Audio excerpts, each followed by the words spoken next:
Amém, queridos irmãos? Jesus é o Senhor, quem fala é Kaique, eu sou pastor, reúno na igreja em São Francisco do Conde e estou aqui novamente para alimentar você com mais palavras de vida eterna. Hoje, novamente, eu quero trazer mais uma experiência para você que aconteceu comigo e espero que essas minhas experiências, que além de ser uma forma de estar me lembrando, né, o que aconteceu comigo e estar registrando isso para que depois eu possa voltar e estar também desfrutando dessas coisas, também espero que possa ajudar vocês, né? Encorajar vocês, né?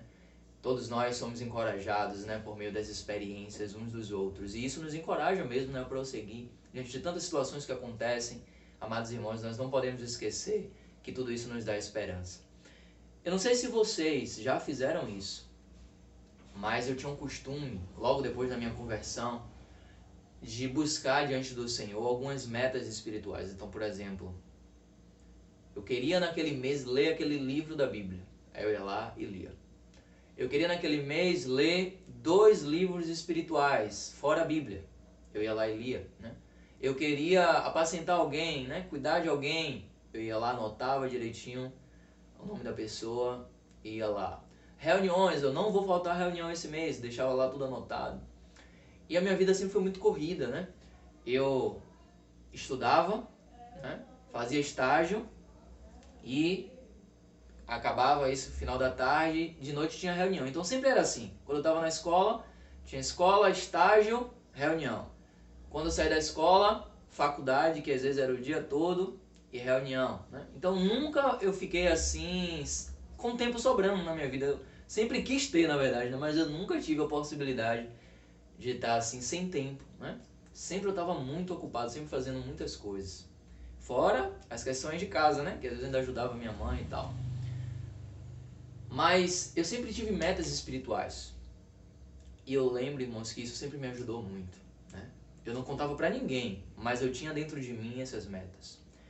E lembro que teve um período da minha vida em que eu fazia o estágio, né? Eu estagiava ali no comércio, na Codeba, né? Eu morava em Salvador, né?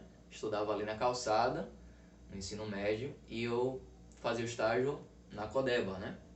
O Porto de Salvador era ali, né? Eu trabalhava no almoxarifado, era estagiário. Aí eu de manhã ia para o estágio, de tarde para a escola e às vezes de noite já ia direto para a reunião, né? E aí teve um período da minha vida em que eu estava desesperado por pregar o evangelho. Só que eu queria fazer uma coisa diferente. Eu não queria mais evangelizar as pessoas que eu conhecia, ou vizinhos ou coisas do tipo, não. Eu queria fazer uma coisa diferente. Aí o Senhor botou o sentimento em mim de poder, todos os dias, quando eu saía do estágio, aí eu tinha que pegar um ônibus para ir para a escola. Geralmente do estágio para a escola demorava mais ou menos uns 10 minutos, alguma coisa assim. Aí o que acontece? O Senhor me deu o sentimento, sabe de quê? De evangelizar nesse percurso. E a evangelização acontecia no ônibus. Eu separava uns folhetos, botava na minha mochila. Assim que eu entrava no ônibus, passava um ponto, que geralmente era o ponto que descia mais gente, assim, né? Entrava outras. Aí eu me preparava para começar a pregar. A pregação não era muito demorada, não. Era uma pregação dinâmica, porque depois de uns 3 ou 4 pontos já chegava o meu, né? E aí eu me preparava um dia antes, orava ao Senhor, pedia ao Senhor uma palavra, separava os panfletozinhos, né? De pregação, botava na mochila. E aí todos os dias, acho que isso demorou mais ou menos uns 6 meses, alguma coisa assim. Eu saía do estágio, pegava, era sempre o mesmo ônibus, com os mesmos motoristas, mesmo cobrador. E até as pessoas eu já conhecia um pouco assim, né? Porque eram no mesmo percurso, no mesmo horário. E aí eu começava a pregar, né? Teve um dia que eu fui pregar, dei os panfletozinhos. Aí fui até o final dando os panfletos. Quando eu voltei, que comecei a falar, tinha um rapazinho lá que começou a falar, né? Na verdade, a gente sabe quem tá por trás, né? Todo dia, já tô cansado.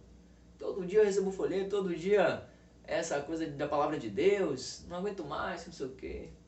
E aí, irmãos, os próprios passageiros começaram a me defender. Você vê como o Senhor faz, né? Eu não falei nada pra ele. Eu preguei a palavra. e os próprios passageiros se rebelaram contra esse que estava indo de encontro à palavra. Foi muito interessante isso para mim, né? Porque depois que ele acabou de falar, que eu já ia descendo, que meu ponto chegou, eu lembro que uma pessoa chegou para mim e falou: não pare de fazer isso não. Não pare não, isso é muito importante. Continue deixando Deus te usar. Não pare não. Muitas coisas vão surgir para te desencorajar, mas continue. E eu desci daquele ônibus naquele dia agradecendo ao Senhor, muito grato ao Senhor, por mais uma oportunidade de ter semeado a palavra, de ter falado a palavra e de reconhecer o cuidado de Deus, né? Como se o Senhor estivesse falando para mim naquele dia, né? Eu preciso que minha palavra alcance outros. Eu preciso que você faça isso. E durante esse percurso, né?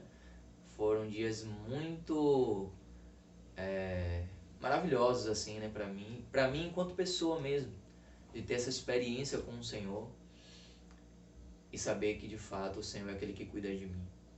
Eu não sei, né, o que aconteceu com essas pessoas que ouviram essa palavra, que receberam os panfletos, mas eu tenho certeza que a obra que foi feita, irmãos, há de gerar frutos. A palavra não volta vazia.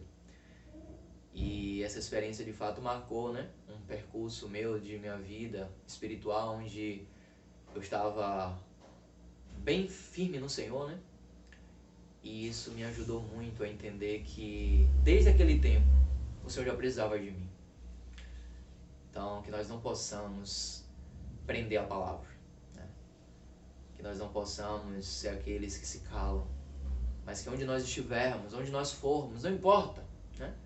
Talvez você não consiga pregar em um ônibus, nem eu sei como eu consegui também, mas eu tenho certeza que Deus quer te usar de alguma forma. Às vezes é só um panfletozinho para você dar para o seu vizinho, às vezes é só uma oração para você fazer com um dos seus familiares, alguém que está próximo de você no trabalho, não sei. Mas Deus quer ter uma expressão, irmãos. E Ele conta comigo e com você. Que o Senhor te abençoe. Não esquece de se inscrever nesse canal. Não esquece de curtir, comentar. Comente aí. Você já teve alguma experiência parecida? Que o Senhor possa continuar abençoando cada um de nós e se dispensando diariamente para todos nós com essas palavras de vida eterna. Te encontro amanhã. Forte abraço. Deus te abençoe em nome de Jesus.